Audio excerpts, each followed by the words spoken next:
Hello, my name is Chloe, welcome to my channel. Today I'm bringing to you my best books of 2021.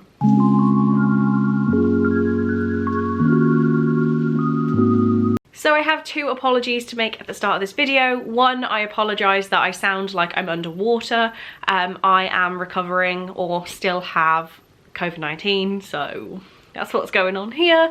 And it kind of ties into apology number two, where this video is very late coming up. I always like to leave my end of the year content until January so that I have a final idea of my best and worst books. But because I've been sick, it's been delayed a little bit longer. So I hope that you're still interested in this content. And I just apologise that it's late. I don't think we need to beat around the bush. I did not have a great reading year. It was very, very easy for me to pick my top 10 reads. I was convinced that one of these didn't even get 5 stars. It did.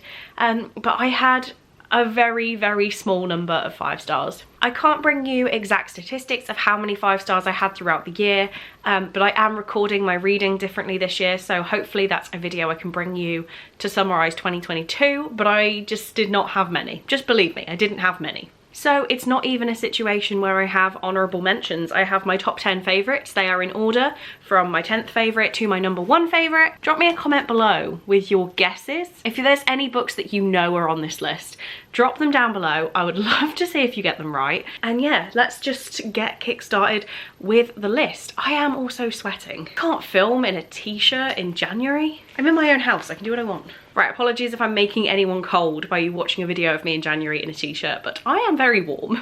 I'm also enjoying my new setup right now where I've actually been able to sit on a chair in front of my bookshelves. I thought it'd be a very long time before I had something like this, but I was bought a new tripod for Christmas so I can sit and talk to a camera. How great is that? My glasses are also picking up the reflection a little bit, so I do apologise. But book number 10 is Goodbye Perfect by Sarah Bernard.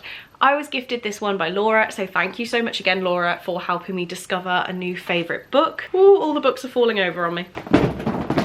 So my books were in order and now I just dropped them all over the floor, so guess I can figure out what order they were going in. Great, well done me. But yes, Goodbye Perfect by Sarah Bernard. I read in one day back in April, and this was just such an easy read. I really enjoy Sarah Bernard's work. I read A Quiet Kind of Thunder, and I want to say that was in 2020, and it made it onto my best books of the year list, so I was very happy to pick up another of her books. This is about Eden and Bonnie, who are best friends. Bonnie is a straight A student. She will always be there for her, but then it's a complete shock when 5 days before the start of GCSEs, which are the exams at the end of high school in the UK for anyone who isn't aware, Bonnie runs away with a guy Eden knows nothing about, and it's the last person she would ever have expected.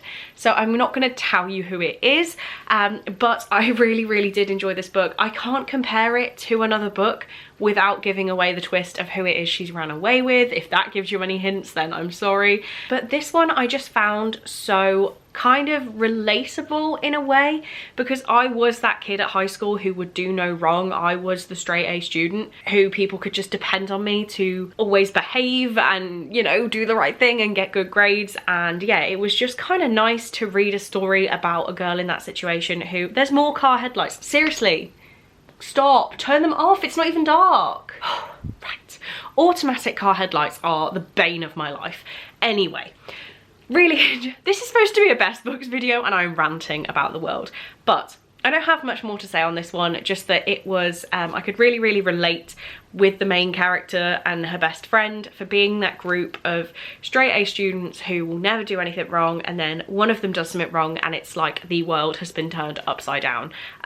Yeah. Obviously, I gave it 5 stars, and that is book number 10 on this list. Book number 9 is a book I really did not think I would enjoy quite this much. I read it in one day in May, and that is A Kind of Spark by Al McNichol. This is a book about Addie, who, I apologise if I say it the wrong way round now, because I remember this book telling me the correct way that Addie wanted to be referred to, and whether that was she is autistic or has autism.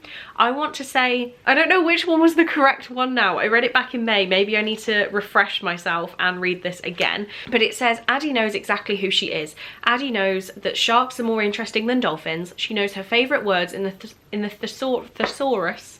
That's a hard word when you've got a cold. And she knows her older sisters are opposites. And when Addie learns about the witch trials that happened in her hometown, she knows there is more to the story of these witches, just like there is more to her.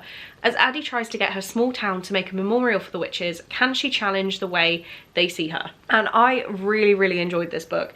It was, well, it says on the front, a charming, heartbreaking and sweetly funny debut novel. And this broke my heart. It really, really did. I just, as I said, read it in one sitting, and I just found myself feeling so much for Addie and the struggle she's going through, where she knows that she's not like the other people in the town, and she just can't quite work out why they don't feel the same way as her about what's happening and why she keeps getting pushed down.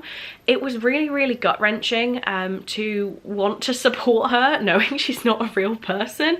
But yeah, it just gave me all of the feels. And if you're looking for some good autism rep, because I believe Al McNichol is a Own Voices author, and also this is just a very quick book, so I was able to read it in one sitting, get all of the feels, and yeah, I needed a hug after. Book number 8 on this list is Avaso, Bold and Deadly by Brigid Kemmerer.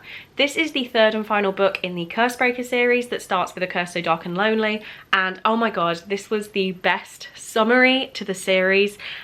It was everything I wanted, because when I read A Heart So Fierce and Broken last year, or 2020, I'm very confused on what year we're in anymore, I didn't absolutely love it. I did love it, but it wasn't the best thing I'd ever read. It wasn't as good as A Curse So Dark and Lonely. So reading this one, I was quite concerned about how they were going to wrap up the series, and they ticked every box. I can't tell you much about this book in particular, but this series follows Harper as she is taken from New York City and dropped into the land of Emberfall. It is a full, what I call a full fantasy. I'm not a big fantasy reader, so it is very fantastical, but with Harper being pulled straight from modern day New York City, it does have that urban twist on it. I absolutely love Brigid Kemmerer's contemporary books. I think I've given them all at least 4.5 stars, so I was a little bit cautious going into her fantasy series. Obviously I've been reading it for a few years now, so we're talking way back when I was a bit cautious, but she writes this level of fantasy very, very well, and I have Defy the Night, which is up here, to read from her this year, which is her newest fantasy release that doesn't have any urban elements as far as I'm aware. So yeah, Brigid Kemmerer is an author I trust to give me fantasy that I can understand and comprehend without too much issue as a mainly contemporary reader. Next, we have a book I'm actually rereading in January this year, because I read it in January last year. I read it over a year ago to the day I'm filming, and that is Crave by Tracy Wolfe. This is a YA vampire story that, oh my god, I love it so much. The whole thing feels like a rip-off of Twilight, and at one point the love interest of the main character gives her a copy of Twilight. That's how much it kind of takes the piss of it. I have completely forgotten the main character's name. How awful is that? If you know me, you know that I am always like that. Grace. So this is a story about Grace, whose parents die, and she goes away to her uncle's boarding school. She knows something's kind of up about it, but she doesn't know what it is. And then she meets our main character, Jackson. I did struggle a little bit reading this the first time, and I'm gonna struggle reading it this time, because Cole's little brother is called Jackson, spelt the same, and he is a 6-year-old that is in love with me. So reading this book with, now I've spent like a month with Jax, it's gonna be a bit weird reading a love interest called Jax, but it's fine, I'll get over it. So yeah, she meets our love interest, Jax, who is a vampire with deadly secrets who hasn't felt anything for 100 years, but there's something about him that calls to Grace, something broken in him that somehow fits what's broken in her. So I genuinely love this book. I have Crush that I need to also read this month, but I think that's going to happen in February now. And I may have noticed that the third book in the series has disappeared from my wish list. So if you enjoyed Twilight as a teenager and you're looking for that enjoyment again, just, yeah, this series is everything. It's trashy, it's not the best piece of literary work that's ever been published, but I had a really, really good time with it. In position number 6, we have a book that really, really messed with me, and I read it also in January of 2021. January was my best month last year, and that is This Darkness Mine by Mindy McGinnis. This book screwed with my head, and for that reason, it sat with me since I read it over a year ago. So this is about Sasha, who knows her place in life. She is first chair clarinet, top of the class, and at the side of her Oxford wearing boyfriend. But then Sasha discovers that she had a twin in the womb that she consumed. And I do not know what is going on. Like, I still can't remember what sort of conclusion we came to, because finding out she has a twin she consumed in the womb doesn't explain the gaps of missing time in her practice schedule, or the memories she has of things she certainly never did with Isaac, a boy she's never given the time of day before. But Isaac's acting like they know one another intimately, and her skin misses his touch. And if you want your mind to be completely confused, you need this book, quite frankly. I don't know how great any level of mental health rep is, because I am not sure there is any. It really did destroy my mind. I still don't know what I read, but I think about this book all the time, and one specific scene, let's just say she gets fascinated with her heart and the fact that it might not be her heart. And yeah, it's gritty, it's disturbing, and you need a strong stomach, but I really liked it. Okay, book number 5 was not a January read. I actually read it in April, and that is Dry by Neil Shusterman. I absolutely loved this book. This is about it's a dystopian book about what will you do when the taps run dry. So I believe they're in an area of California. I could be making that up though. And they call it the tap out. Life has become an endless list of don'ts. Don't water the lawn, don't take long showers, don't panic. But now there is no water left at all. Suddenly, Alyssa's quiet suburban street spirals into a war zone of depression, desperation, and violence. While her parents go missing, she and her younger brother must team up with an unlikely group in search of water. Each of them will need to make impossible choices to survive. And this one was just so great. I apologise, this is actually by Neil Shusterman and Jared Shusterman. I don't know why I missed that, I am sorry. And it just says everyone's going to remember where they were when the taps ran dry. And I loved this because it felt so real. Everything was written in a way that it didn't feel like outrageous decisions were being made. There weren't outrageous conveniences that solved the story, but it did actually feel like we were following a real group of teenagers when the water runs out and what they would do, because I wouldn't have any idea what to do. And it kind of felt like that was the sort of vibe, was that these kids don't know what to do. Very quickly in the story, we do actually lose track of their parents, and they're just kind of left alone in a massive issue. I really liked it as well because it was isolated. It was like this area that needed help. I mean, it was a wide area, but it wasn't like the whole world had ran out of water. It wasn't some big dystopian. It was just that there was this issue that needed to be conquered, and eventually they would be able to get help, but you cannot live long without water. So I can't even explain why I liked this book so much. It just felt so realistic, and I loved the writing style in it.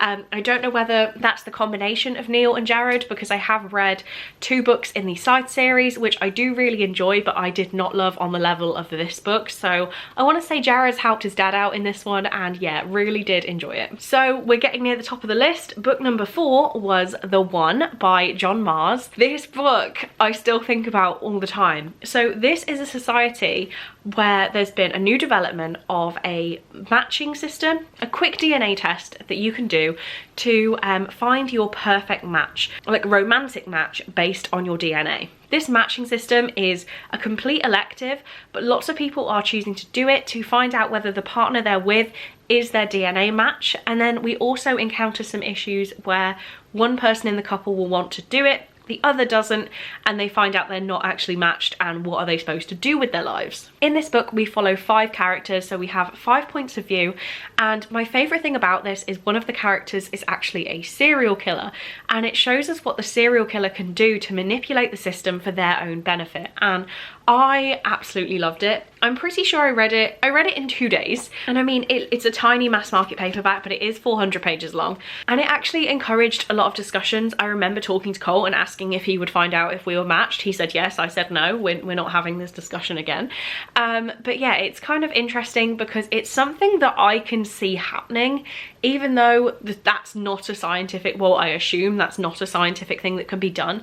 It's another book that felt so real life that it was kind of scary, because what if this does actually happen? How would I cope with it? How would I avoid these situations that these characters in? Like those sorts of things. So yeah, really enjoyed this book, and I do want to reread it pretty soon. I'm not prioritizing it, but I would love to experience it again. I will say there is now a Netflix series based on this book, and if you didn't enjoy the Netflix series, please don't let that put you off reading this, because I feel like they're barely related at all, and this one is much better. We're in the final 3, so make sure you have your guesses down below for what they could be. I do always say that if I read multiple books in a series, I won't put all of the books on my best books. That hasn't really been an issue this year, but I did have to pick a favourite with the next one, and that is A Court of Mist and Fury by Sarah J Maas.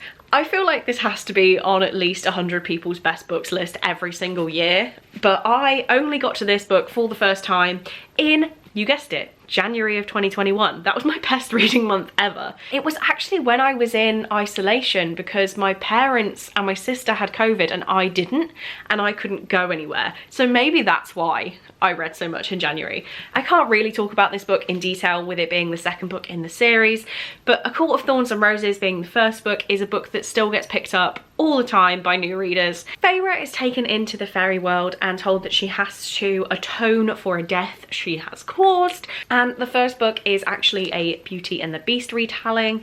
This book obviously carries on from that, and it's just so much better.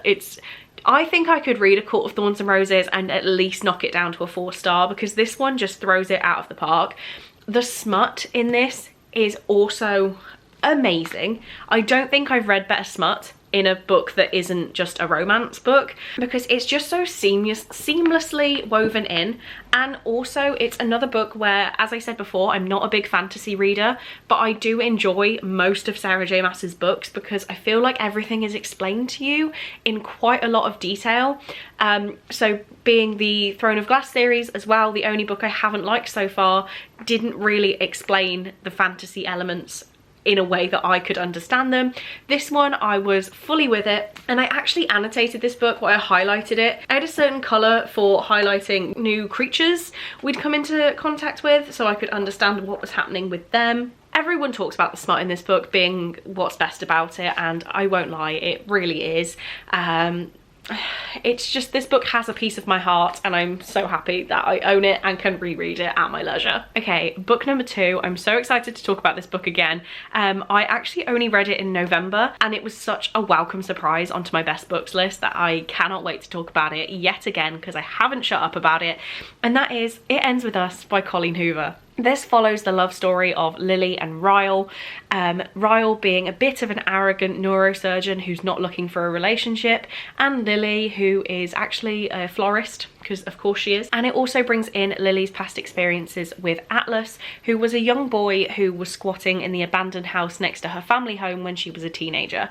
And this story, what I love about it so much, I'm not going to spoil the book for you, but it really, really does concentrate on how relationships aren't always the right thing, and they don't go right. Like, things go wrong, and that is part of normal human life, and I just absolutely loved it so much. It wasn't some sort of perfect love story, but the downfalls in this had me sobbing. The kind of wins, I guess, the romantic wins had me like really, really smiling, but the downs really had me sobbing. I read it in pretty much one sitting. I read it all in one day. I remember reading it on reading sprints. I got to the end while on sprints, and I had to politely excuse myself for a second because I was really, really upset. But this book provoked such an emotional reaction from me that it couldn't not be nearly my best book of the year. So you have to know that there is one book missing from this list, and again, you'll never guess which month I read it in.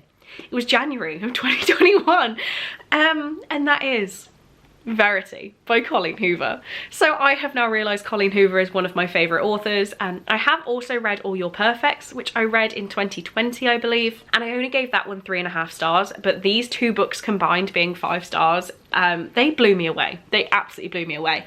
So I'm sure you've heard about this book from absolutely everybody, but this is a romance thriller. This is a book about Loan, who is an author, and she gets asked to take the position of a famous author, Verity, who can't finish her series because she's had an accident of some sort. So she moves into the house of Verity, her husband and her son, and just to finish this project, she is going to ghostwrite the end of the series. But then when Loan goes into Verity's office, she finds something that she's really not expecting to find. We as the reader are reading what she finds at the same time scale that she is, and then when she's finished a couple of chapters or whatever, she goes back and rejoins the family, and we are having those feelings of stress while being around them and knowing this information, and it blew me away.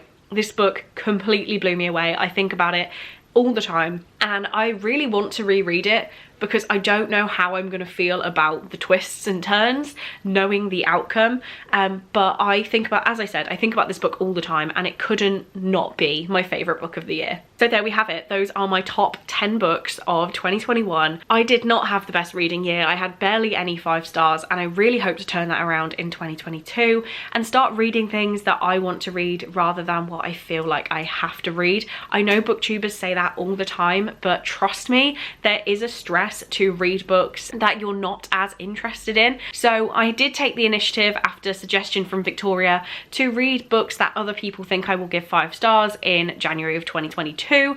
We're currently halfway through that. I have not yet had a 5 star, but I am trying my absolute best to find them, and I hope I continue to find some good books. But thank you so much for watching. Please do let me know down below if you guessed any of these books correctly. If you guessed my top 2 books correctly, then well done. But I have really enjoyed bringing this content to you.